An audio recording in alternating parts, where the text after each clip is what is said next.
everyone. So for this week's WADA, I'm going to be talking about group communication. So to start off, I would say that communicating with a group differs from interpersonal relationships because there's not always a connection. It can be purely based at school, like it could be with random people you don't know. Just like how we're going to be doing group work together soon. We don't really know anybody. So interpersonal relationships often have deep connections and deep conversations and trust, but being put in a group, it doesn't really require any of that.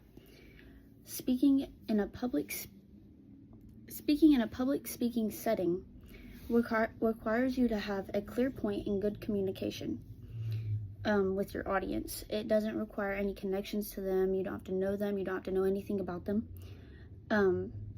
But it does mean that you need to have a good way of speaking and communicating with them so that they can understand what you're saying.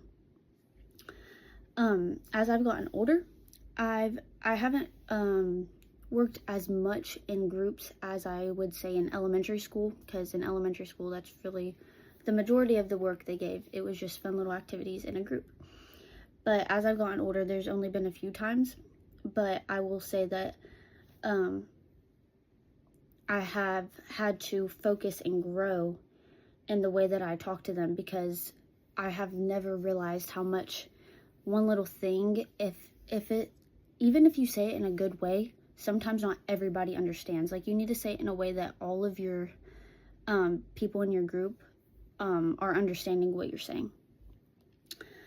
I've had to learn how to have clear communication with others, especially in the instance that we're working together, especially in this class. And I've had to learn how to engage with them and explain main points so that they're understanding what I'm saying and nobody gets confused and feel like they're left out or left out of the loop in what's going on. It's important to also focus on pulling your weight so that nobody is doing the majority of the work compared to somebody else. So my question for y'all is, what has been your biggest improvement since learning how to communicate in a group? Thank you.